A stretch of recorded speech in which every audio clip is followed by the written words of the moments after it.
All right. All Good to right. see you. Hey, good to see you too. Beautiful day out, isn't it? It has been, at least out of my window. Sadly, I haven't been outside very much today. It's been beautiful. I had the wonderful opportunity of going to get my knee x-rayed. So that's the only reason why I got to be outside, but it was pretty out there. Really nice. I Ah, love that the leaves are changing. It's my favorite time of year. it is awesome. It's happening. It is. It is. Good time to read a book. Yes, it is a very good time to read a book. As the days get cooler, you can curl up with a good book. And since we're talking about it, we'll recommend to everybody How to Be an Anti-Racist by Ibram X. Kemdi. Great, great book to read. Loving it. And I see where he's going to be on Upswell. Did Yes, you send me the I did information? send He's going that to be. to you. Yeah, Next that's going week. to be fun. Wait. Right. I've never heard of Upswell, but I have been reading about it. And I love that notion of bringing people together to say, let's be change makers and let's just listen to people who are doing some of this work in the world. So I'm going to sign up. If nothing else, I want to hear him speak. I'm going to do the same. I think I tried to register early and I didn't finish that process, but I will do that. And I bookmarked Upswell or whatever it's called. And I'm thinking, I got to catch up with what's going on. That was so neat to see all the speakers Yes, and all the potential concurrent sessions. I mean, you could actually go to school on that program. It's really a thorough program. I like it. Yeah. absolutely. And I appreciated, the topics of conversation that certainly this notion of racial justice and how we, really work on that in our world. And I also appreciated that a big piece of it is recovery, COVID-19 recovery, and how are we doing it in an equitable way across the board in our country. And I think that is humongous. Oh, yeah. Because when you think about it, if you look at some of the snapshots, they're all over the United States with these groups and these meetings. And that just shows that there's lots of input from different directions and you want everyone's perspective. And I think that's been missing for a long time. It will be so great to see what comes after, i.e., what is post pandemic going to look like. It'll be fun. I think it'll be fun. Yeah. So let's go. But I'm We're in a thinking chapter. on. And I think the next question everybody asks is, when is that going to be? And of course, none of us knows. But, I think as we all start, at the longer we're at this, I think it's an interesting opportunity for us to ask a lot of questions and to say, maybe this is that opportunity, that catalyst to change up what we've been doing, just because that normal was what we did. Why do we have to do it that way anymore? Maybe we can just throw it out and start over, or move on from there. Rabbi, and I also think some of the changes have taken place, but we're so busy seriously focusing on maybe one or two that seem to be real hard, very difficult to change, that we're missing celebration of some of the changes that have happened. But it's okay. I think when it's over, there'll be lots of people who will remind us of what it was prior to the coronavirus 19 and what it was like afterwards. And so we may not realize, but a lot of good things have already happened, a lot of blending, a lot of conversations, a lot of policy changes are up on the board, and I see them coming down the pipeline. I think we have done a great job and don't have a clue in almost every industry how much of a change has been made. But we'll see it later and we'll go, oh my goodness, I can't believe we did that. So. No, I think you're right. I think part of the problem is when you are in the midst of crisis change, which is what we've all been in, that sometimes it's hard to take a step back out of that crisis mode that you've been in every industry. I especially think about for us as clergy and being in that, how are we going to do this? How are we going to move everything over, to a virtual place? How are we going to ensure that we are still able to pastor to our community? How are we going to bring them together? How are we going to do this? How are we going to, and we're so we're so in our heads moving everything over. It's that crisis, crisis, crisis. And I don't know that we've had that chance yet to take that step back and to breathe and to say, oh my gosh, look at what we did. Exactly. Exactly. And Right. we will get there. We really will. I'm just glad that we're focusing on the harder task, and that probably makes us not so much of a changer in everything, but we're looking at changing the harder things. And along the way, the small things get changed, and we can't believe it. I'm just thrilled. I am thrilled. The number of children that are on Chromebooks that never had a Chromebook. I am thrilled with Wi-Fi and organizations that have provided and spent their money to provide Wi-Fi in every area where it was rural or urban for every child to be able to do homework online. Right. I am just thrilled that old people like me got a chance to push their service online and learn how to do so. No, I think you're right. We have pushed the envelope in so many places, just as you said. And we don't think about, this has been across the board so hard for everybody. But you're right. There are some blessings. We've had to very quickly figure out, how do we get kids Chromebooks? How do we get adults in our communities, iPads, Chromebooks, whatever, so that they aren't isolated, and then also, teaching them. Mm-hmm. Oh, we're doing it. We're doing it. It's great. I love it. We have options now. When we go back to, while we don't have to be online, if we don't choose to be, we often will say, wait a minute, that wasn't so bad. I learned a lot about being online. And Right. so let's do both instead of just one. I like Right. it. I don't think online's going away. No. I don't. I think on some places you're absolutely right. We found it's a blessing. I mean, think about all those evening meetings, and you don't have to go home and then leave to go back for a meeting. You can just Yeah. tune in on your computer, and just the driving time has been, yes. Indeed. The Indeed. silver linings. The silver Yes, lining. And yes. as we say, there's a teaching in Judaism that there was a teacher, his name was Gamzu, and then also his student Rabbi Akiva, and they would say Gamzu Latova, this too is for good.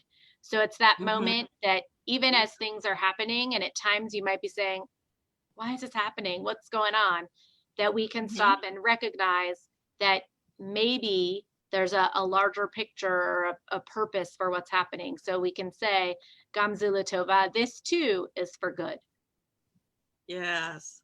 Well, we're talking about culture today. And so, you know what? We're doing a cultural shift as we're speaking, and we're kind of highlighting some of those cultural shifts. And I'm amazed that, all cultures are not equal, or are they? Our author says they are. As long as you don't create high, right? You have the definition all written out for us? I do have on culture. I have his definition on cultural racist, which says one who is creating a cultural standard and imposing a cultural hierarchy among racial groups. And then a cultural anti-racist is one who is rejecting cultural standards and equalizing cultural differences among racial groups. What I think is interesting in his definition is that even if we take out that term racist, what do we think about those who are creating cultural standards and imposing cultural hierarchy? That, to me, that can happen within racial groups.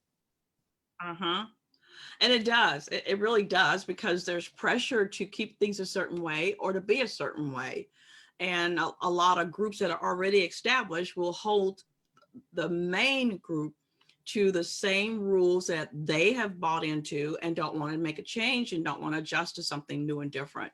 So yeah, it's within the groups and it's also outside the groups. And I love our author when he said his first taste of culture was the Black church. And I think about the history of church, period, Christianity, and the way it has evolved over the years. And so for a lot of Americans, they can probably testify to changes that they saw in church culture. because as you grow up, you see it change. And as an adult, you either hang on to the things that you were taught, or you adjust to the cultural changes that need to happen in order to engage people to come in and be a part of Christianity. So when I saw his comments, I laughed because I would imagine if you go to a Korean church or a Chinese church, or African American or Jewish, you will find some components of Christianity that are very basic and solid as far as doctrines are concerned. But at the same time, there's a bit of a difference in how the celebration might take place. So culture is kind of tied to how people receive and accept something and how it makes sense to them. You think so? You're frowning a little bit. No.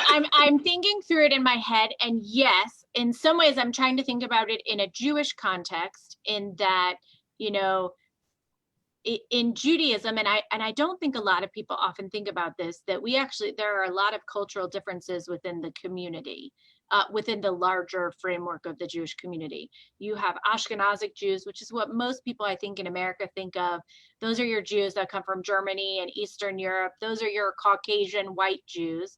And we have one sort of set of cultural standards of those Eastern European foods, and we pray in certain ways and we do things in certain ways. And then we also have in our community, there are Sephardic Jews. Those are Jews who are from Spain and who went through Turkey and who went through and the food is different. Some of the language is different. Same for Mizrahi Jews. And those are Jews that are from Iraq and Iran, and who are from Yemen, and who are from, North Africa and other places. And their cultural norms are different. And yet we also have to figure out those places where we come together, or to the broader world outside, for people to recognize not all Jews are this way or that way or whatever. So that's where I was thinking in terms of, you said in terms of Christianity, all the different norms when you're walking from into different churches, and what those manifestations may be. And yes, the doctrine that you sit in is the same, but it can manifest itself in other ways.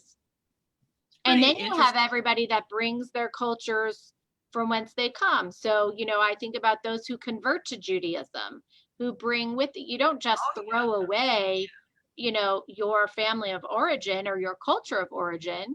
Sometimes it melds together. Or just like what we all do when we move from place to place, which is one of the things that the author talks about, we begin to learn about the cultures that are around us. So he talks about, I love where he talks about, he's coming from Queens and Brooklyn, which I've been to those places to visit, but haven't lived there, and imagine it being very urban. And then urban. To Virginia. And Virginia, while it has urban areas, is much different than Brooklyn or Queens. And he thinks that basketball, which is his baby, he's really a hot shot in the urban settings, will be his ticket to friendship and great relationships in this new school in Virginia. And to his surprise, it didn't turn out that way. And that was something that I think we find that sometimes we're not really willing to go into something new and receive the newness that we need to adjust to. We take who we are, our old stuff, and somehow we're going to make it work by maybe integrating the old with the new, or never changing who we are coming in, and that everybody will buy into who we are. And so painfully, he shares with us, true enough, the differences that we all have as we walk into new settings. Or we can all be a basketball player, but it's going to be different no matter where you go. And he found that out. True. And that then becomes the question of how much, when we're talking about his changing, how much do we need or have to change when we're stepping into new places or new cultural norms? When he, as the author talks about, to be anti-racist is to see all cultures in all of their differences is on the same level. So regardless of what that culture is, how we accept that for what it is.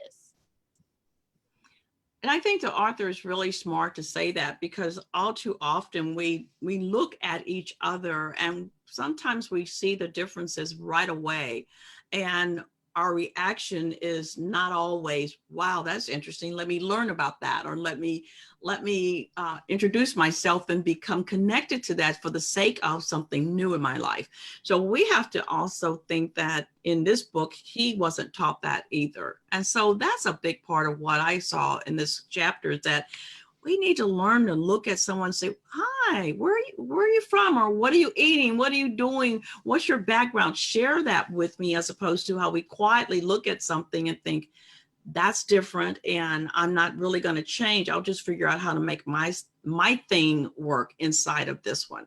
And that was hard for him. And I can see the switch in his youthfulness and the new people that he was around, and how that must have been painful for him to try out for something that he thought, hey, I know a lot about basketball and plus I'm good.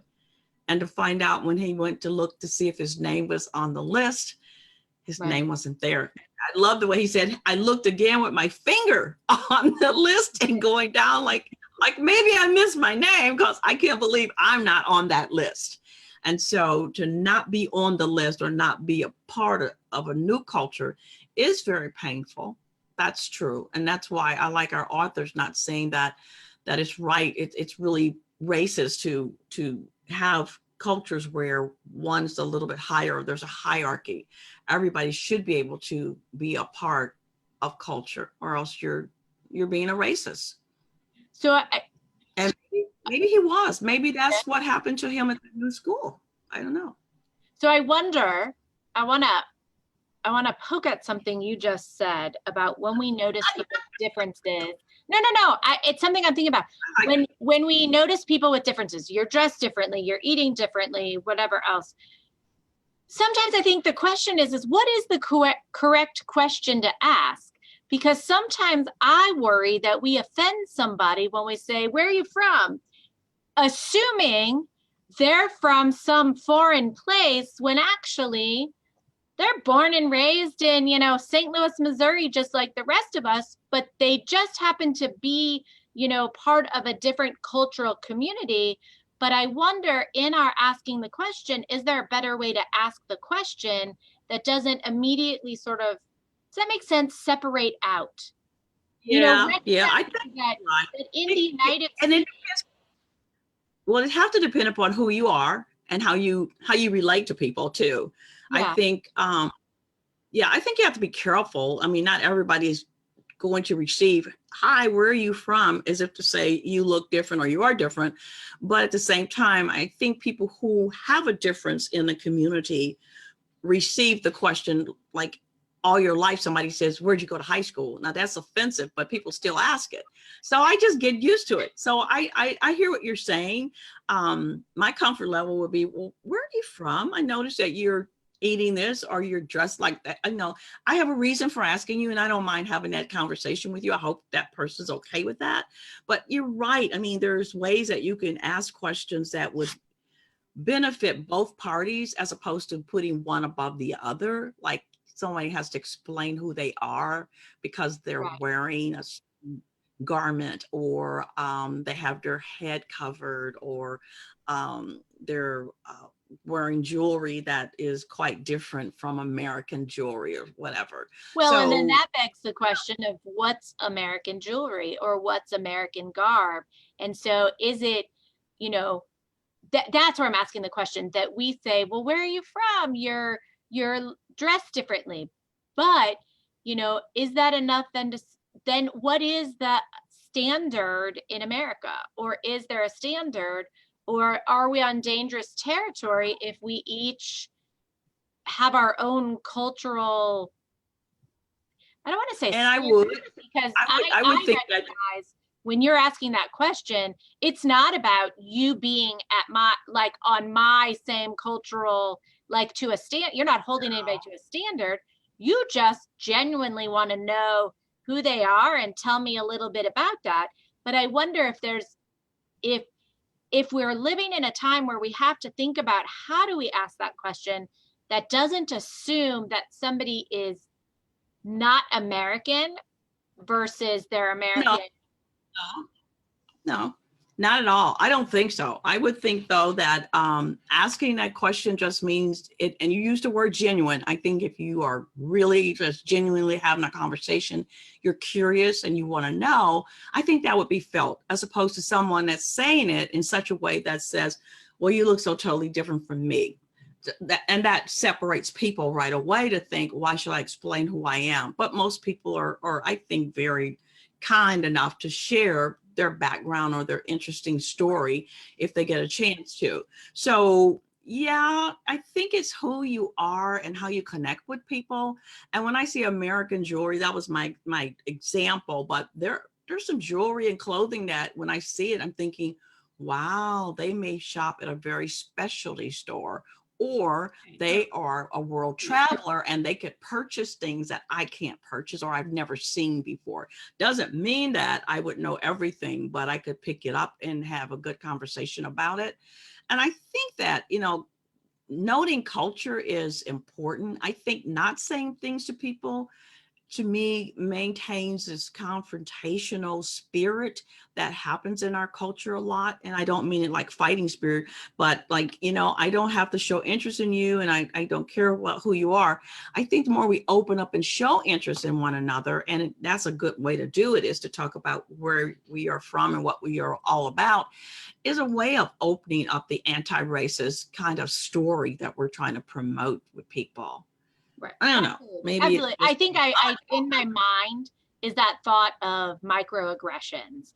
Where might my question, that is a genuine question, where might it be in a microaggression? If I'm asking it, is there a it's now one of those things. Do we have to be, yes, we should always be thoughtful about how we're asking questions and talking with people, but even more so how we come at it. And obviously it's different from, we can see cultural differences. As I'm talking through my head, as we see cultural differences, obviously from people who have come here from other countries. But I think one of the things that is clear in the book that the author deals with too is this idea in his head of Black culture is this, and yet when he goes to a different place, wait a minute, Black culture is that culture in the Black community is different there. And then what does it say when we racialize cultures? Is there Southern culture, but then is there Southern white culture, Southern Black culture? Is there Southern, and then same for urban areas. And, but you don't want to racialize it. And then in some ways, there are similarities, in Southern culture, regardless of what race you are. There are similarities of that culture. Versus... I want to pick up the word macro and microaggression, because I think what I feel about those two words and what I've learned about those two words is that usually if something is declared macro or micro, it's more of a statement. Mm-hmm. It's usually not a question. So if I'm asking a person a question, I'm really inquiring. But usually your macro and micro are ways of saying emphatically, not a question, but I have a comment, and my comment is, and my comment is okay. My comment is superior. My comment is because I am the person I am and I know what I know. For instance, saying to someone, oh, you speak so well. That's not a question. That's like, that to me, that's microaggression. Like, well, why wouldn't I speak well? Oh, you articulate your words so well. Well, what's that all about? It's not a question. But if I said, I love the way you read. Have you ever been a part of a Toastmasters group? That's not macro. That's seeking pulling information. So I would think questions, and especially the genuine piece, if it's genuine and it's asking, it would be received as sharing information. But if it's a statement, I'm really concerned how statements come across that or sometimes offensive, and they are macros. Like, I repeat what other people say. Oh, you went to school in the city? Like, that's a statement. So that means something? Or what high school did you go to? That's another one, even in a question. But we have to find ways to have conversations where we're not picking each other's culture apart or making someone feel uncomfortable. Oh, That's the key. That's the 100%. key. And I think that sometimes that's what feels so hard about entering conversations with anybody, because where it's like we're thinking about our words, but oh, did I offend by what I said? Or was this a bad thing that I said? But that's also, as you and I constantly talk about, that's the importance of seeking safe spaces and safe people to have these conversations, because even if we sometimes say it wrong or get it wrong, we Uh-huh. understand it doesn't come from a place of hate, and it doesn't come from a negative place. It comes from a genuine place of trying to understand. Yeah. And the author speaks of the Black church as a place where his first taste of culture was amazing. He said, I love it.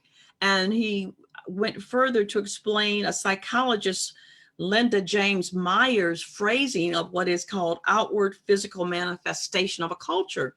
And I think that's a long way of saying, when you go to an African American church, probably where he lived in his time frame, the preaching was different.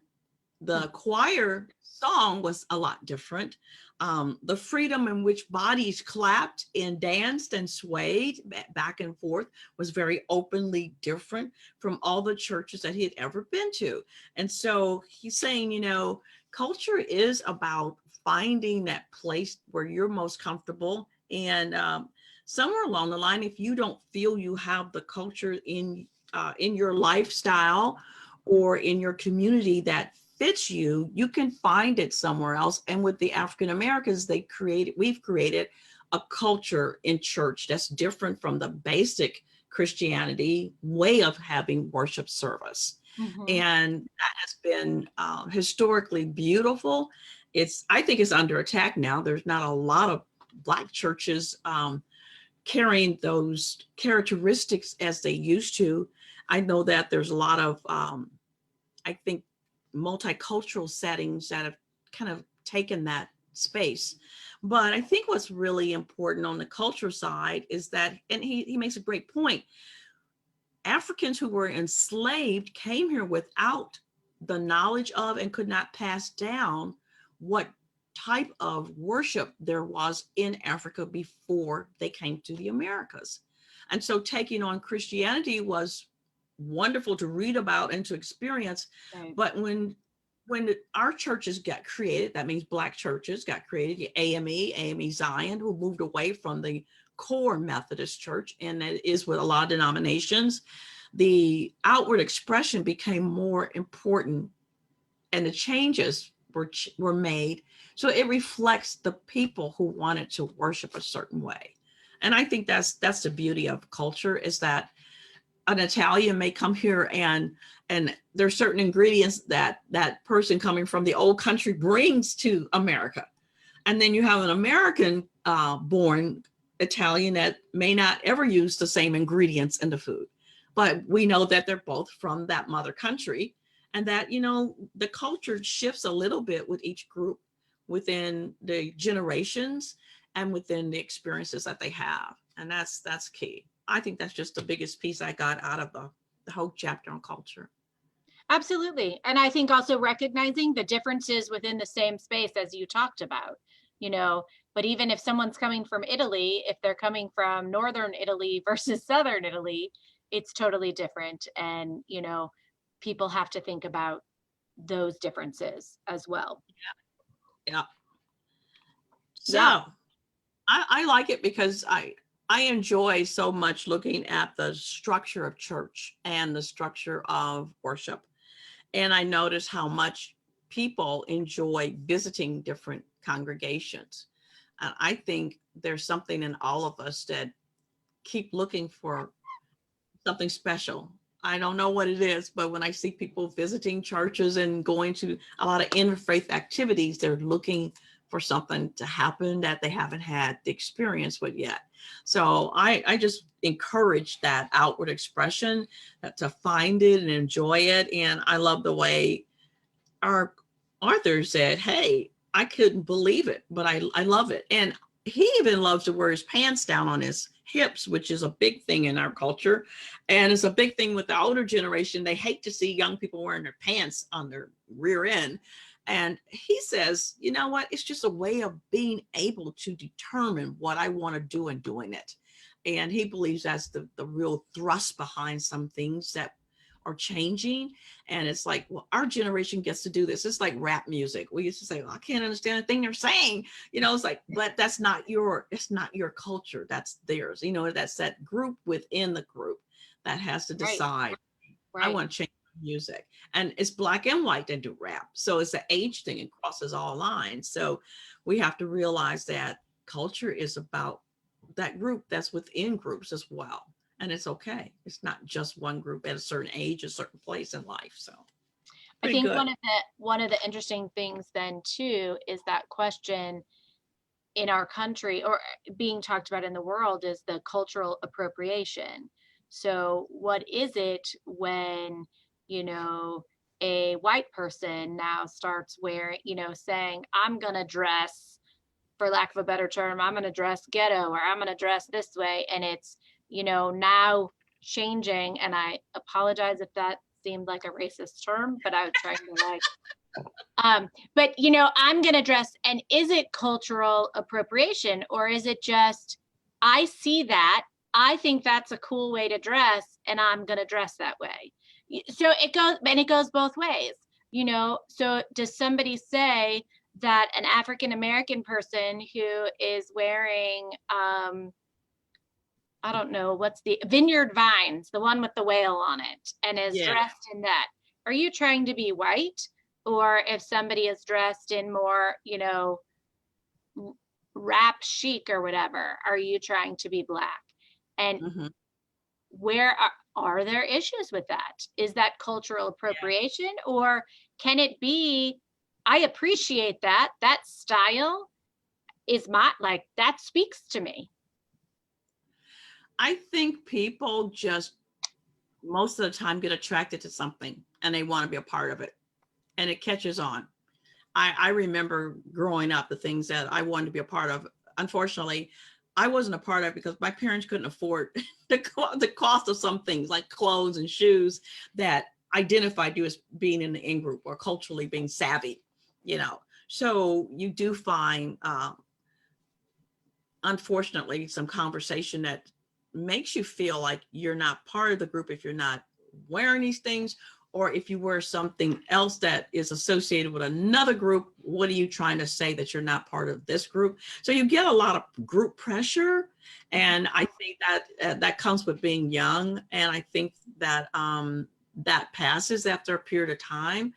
And yeah, you know, I don't think that, you know, being ghetto is the phrase that we use, but I think our author is pretty open with his language. He uses the word thug, you know, thuggery. You know, he wanted to be tough looking. He wanted to be one of the boys, the B.O.Z., you know, and that was his community. And that's probably was a way of survival. And it probably definitely was the way everybody wore clothes and talked and interacted. So true enough, when his parents decided to move and give him a better life, it flipped him all the way out because he didn't know how to really react in a different environment with what he walked in the room with.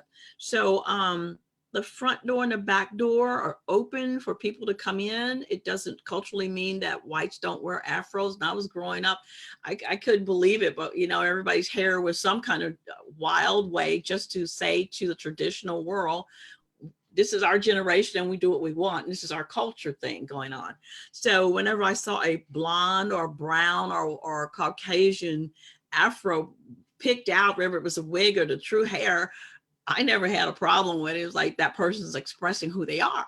So I think in the Jewish community, we call them Jewfros. Jewfros, okay. So. There are many Jewish people, and one of the ways that people say you can pick us out, although I didn't get that, is curly hair.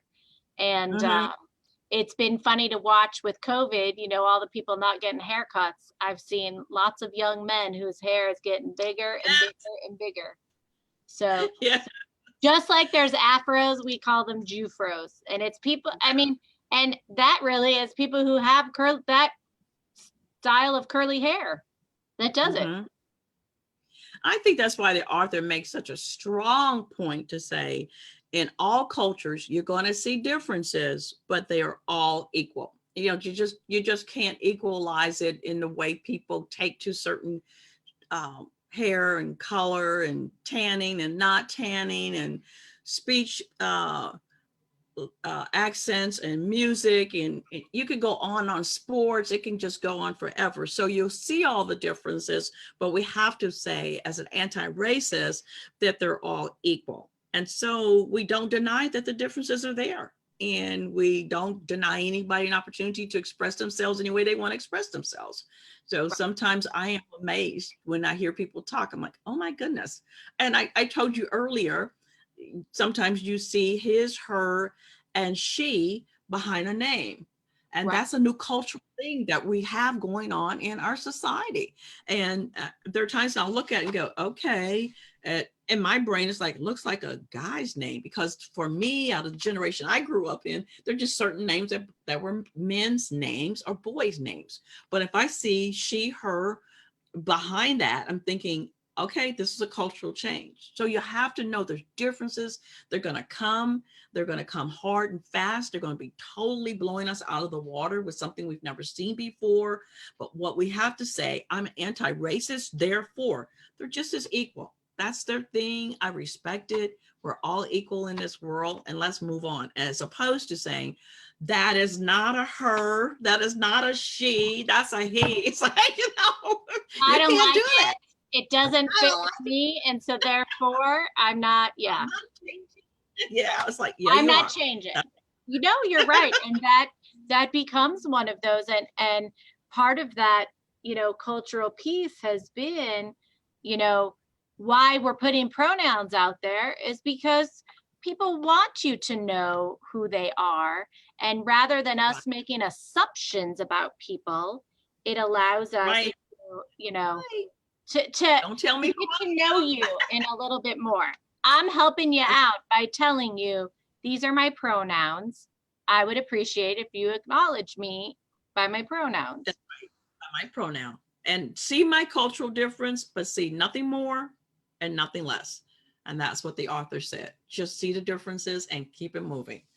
It's not Right. for you to judge. It's who we are. Yeah. Right. That's who we Pretty are. cool, huh? And you know, Yeah. it's such an important reminder here because, you know, at least once upon a time, I think one of the things that was such a strength of our country is that we are a melting pot.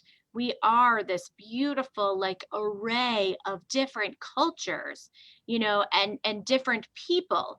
And that's even, as we said, cultures, races, like cultures within racism, within religious groups, and within, you know, groups that come from different countries, and whatever else. And it's just allowing us to see the beauty in each one and say, oh, that's different, that's kind of cool.